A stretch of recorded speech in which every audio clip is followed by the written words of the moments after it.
Hey everyone, today I'm in Wacomas, Oklahoma, and we are in the Wacomas Cemetery. And there is a person here that is big, and I mean really big. Let me show you who I'm talking about. So this is just a small town. This is the high school baseball stadium and field over here and school. You can see a wheat field right there. We're not too far away from Enid, Oklahoma, so you're gonna hear some fighter jets flying overhead. Really a nice cemetery, a lot of nice upright markers, a lot of them with a lot of money spent on them. But who we're looking for is right over here. This is the Wilkins family. And this is kind of a person that you probably don't know about, but should. So we are at the back of the cemetery in the Wilkins plot. And there are quite a few people of the Wilkins family here. You have Nora V, 1871 to 1956. And then Frank L. Jr., 1898 to 1962. And he does have sort of this marker here, which this little constructed pull out of bolts and some spare metal. And that is for a veteran's flag, so he must have been some sort of veteran. And I say that because of this one right here, this Festus E. Barker. There's one right here, and there's a post Grand Army of the Republic right there. And it does say father right here. This is a large monument right here. And then, like I said, there's Frank L. Jr. right there. There's also Frank L. Sr. right here, 1868 to 1926. Now Lucen, 1838 to 1920, does have the Grand Army of the Republic metal medallion symbol right there, along with this veterans flag marker. Unfortunately, I don't have any flags. It's just right after Memorial Day weekend, and I have passed out all the flags that I had, and I tried to go find more, and they're sold out. This is a mother, Bernice Wilkins Barker, 1881 to 1963, and it says mother right there. Right in front is Matilda, 1843 to 1933. Like I said, you can probably hear jets flying over. Not too far away from Enid Air Force Base, so quite a bit of activity. So here we have Edwin H. Wilkins, 1885 to 1955. And right here is the man that we came to see, Lewis W. Wilkins, 1869 to 1902. He was known as the Oklahoma Giant. And there is a story behind him that we'll tell here. Lewis Wilkins was born in St. Paul, Minnesota. Mr. and Mrs. M.L. Wilkins had 6 children, and they all seemed normal at first, except for one son, which was Lewis. He never seemed to stop growing. In fact, he grew so much that he became known as the Oklahoma Giant. The Wilkins family began in Butler County, Kansas, shortly after the Civil War. When the Cherokee Strip in Oklahoma opened for settlement in 1893, the Wilkins family moved to a farm near Wacomas. At 10 years old, Lewis was tall and gangling, and by the time he was 12, he stood more than 6 feet tall. Even though he was tall, he was still very much active and good at wrestling. Newspapers of the time reported that he reached the height of 8 foot 2 inches. They also stated that he weighed 365 pounds. He also had a 58-inch waist, size 24 shoe, and a size 16 glove, and wore an 8.5 hat size. It was also said that he could pass a $50 through his finger ring. Lewis traveled the world as an entertainment attraction, billed as the tallest man in the world. The Guinness Book of World Records includes Wilkins in its list of giants, but they have his height as 7 foot 4.5 inches rather than the 8 foot 2 inches. According to the Guinness Book of World Records, the same time that the papers were touting Lewis as the tallest man in the world, there was another man that was taller living at the exact same time. His name was John William Rogan of Gallatin, Tennessee, and he was 8 foot 6 inches tall. But people who ran into Lewis were never questioning his true height. Instead, they just stared in awe of him being so large. As Lewis grew older, he began having vision problems. In March of 1902, he returned from Europe complaining of his difficulty of sight. In April, he and his brothers James and Edward took a trip in which he contracted malaria. This seemed to aggravate his sight problems even more. He went to some doctors in Enid, Oklahoma to see what they could tell him about his problem. Following the examination by the doctors, they revealed a tumor that was as large as a goose egg at the base of his brain, and it was pushing on his optic nerves. The doctors suggested that he go to Chicago, where the specialists at the Presbyterian Hospital might be able to operate and remove the tumor. So Lewis made his way to Chicago. He was accompanied by his brother Frank.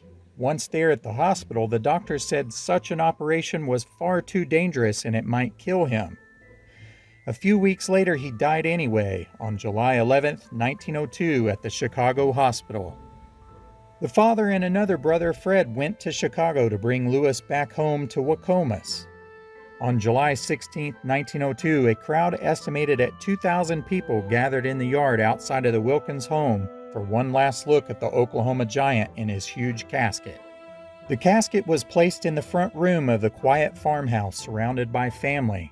There were 12 pallbearers who were all friends of Lewis.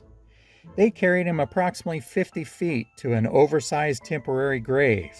There the casket was open and it took the large crowd an hour to file past.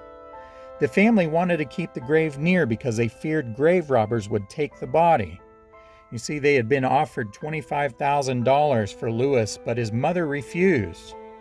The Enid Daily Wave newspaper reported that Lewis left 3 $5,000 life insurance policies as well as $25,000 in personal property to his mother. The publication The Enid Daily Eagle reported the grave 10 foot long by 6 feet wide, while the Enid Daily Wave newspaper said it was 11 feet long by 5 foot wide. Either way, it was a massive size grave. At the time, the family stated that they would build a vault for the body of the tallest man on earth, but that never happened. He was later moved to the family plot next to his brothers and sisters. His single marker tells nothing about who he was, just a simple marker for a giant man. Now, Mr. Wilkins was a big character, but he is not the only big person in this cemetery. There are a lot of veterans in this cemetery, World War I and World War II, and all sorts of conflicts. This just happens to be one here. John C. Hill, United States Army, World War II, born in 1912 and died in 1990. But as you walk throughout this cemetery, there are a lot of nice markers and a lot of veterans. But I want to show you one in particular that's here. So this is one of the entrances into the cemetery. They just kind of have these straight shots in here, several of them, I think 4 or so. And I parked down this one just because of the trees that were here. I thought they were pretty neat that they were on both sides, and I wanted the shade. Although there is a nice cool breeze out here, so that feels good. But just by where I parked, I happened to find the Medal of Honor recipient. This is in memory of Leon Robert Vance Jr., Medal of Honor, Lieutenant Colonel in the United States Army Air Force in World War II, August 11th, 1916 to July 26, 1944. And there's one of those sort of homemade constructed flag holders right there. And as you look through the cemetery, you can see quite a bit of them. There's even one right here, one right over there.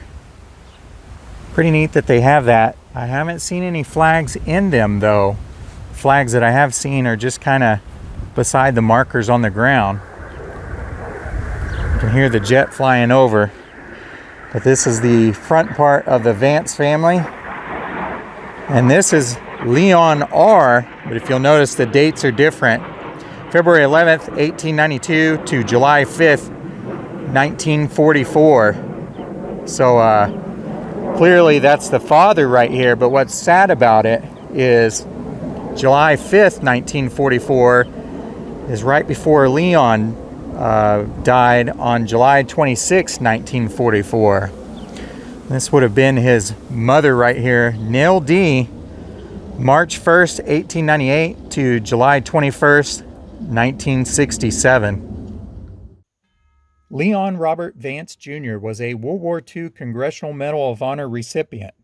He was born in Enid, Oklahoma, and served as a lieutenant colonel in the U.S. Army Air Corps in the 489th Bomber Group. On June 5, 1944, he led a heavy bombardment group in an attack against a defended enemy coastal position in the vicinity of Wimereux, France. Approaching the target, his aircraft was hit repeatedly by anti-aircraft fire, which crippled the ship, killed the pilot, and wounded himself. In spite of this injury, he led a formation over the target, bombing it successfully. Gradually losing altitude on the return from the English coast, he ordered the crew to bail out, knowing that they would all safely make it to land. He received a message over the interphone. One of the crew members was unable to jump due to his injuries, so he made the decision to ditch the ship in the channel and save his life. As the plane crashed in the water, an explosion occurred which threw him clear of the wreckage. Inflating his life vest, he began searching for the crew member whom he believed was still on board. Failing to find anyone, he began swimming and was found later by air, sea, and rescue craft. Due to his flying skills and leadership, he completed a successful bombing run and was returned to his crew to a point they could all bail out to safety. A month later, while being evacuated to the United States, the aircraft on which he was a passenger went down somewhere between Iceland and Newfoundland. No trace of it was ever found. His citation was issued on January 4th, 1945. Thought this one was pretty interesting right here. It says Rhodes, and there's actually a car on the back of it, and it says our children Vicky and Robert. Certainly been visited here for Memorial Day with all the patriotic stuff on it, flags and flowers. This is Bobby E. Rhodes, May 23rd, 1928 to October 13th, 2017. And right beside it, I thought this was interesting. Someone's been out here to visit this as well. And there is a fishing pole there. So someone liked fishing. Oh, maybe both of them did. I'm not sure. Right in front of it, this is actually a fungus. I'm not sure what you call these. They kind of grow up in a ball and then they split like that. So if someone knows, just leave a comment below. You can see them over here. Here's one over here that has split. They're kind of funky looking. They almost look like a ostrich egg or a dinosaur egg or something like that. There's one right over here. Some people even think they might look like a skull or something in the cemetery, but this is R.J. Donaldson, U.S. Army, World War II, March 22nd, 1922 to March 12th, 2004. But who we came to see is right over here. I just happened to notice it. Wasn't really looking for him. I did know he was here. But this is a U.S. Congressman. The last name is Camp. His marker is right here, John N. Camp. He had the nickname Happy that his father had given him. May 11th, 1908 to September 27th, 1987. You can see the corner marker, C for Camp. And you can see that seal right there where it says a member of Congress. And then there's a lot of other Camp family members here. One of them, John R. Camp, was a Mason. It's pretty interesting. Right over here, there is a veteran from the U.S. Navy, Roy Gilbert Rainey, April 14th, 1930 to November 19th, 2013. This is a little bench here that's pretty neat. And Patricia Camp Pat Rainey, married April 29th, 1955. But you can see this picture of an old car there, and they're sitting inside of it. And it has their children's name. That is quite the monument here for the Camp family. Certainly not a cheap one to have constructed here. You can see live plants there, OU. And over here, Young Jung Lee Camp and John Gregory. You can see they're riding on a motorcycle there, and they even have their pet dog on the back of it. 1964 to 2018. Don't know if there's anything on the back side of this or not. No, it just says camp right there on the back. But pretty interesting. U.S. Congressman John N. Camp was born in Enid and died in Enid, Oklahoma. He was known for his pleasant personality, and his father nicknamed him Happy. He was educated at Phillips University and engaged in banking and was president of the Waukoma State Bank. He was a member of the state of Oklahoma legislature from 1942 to 1962 and chairman of the Oklahoma State Board of Public Affairs from 1967 to 1968.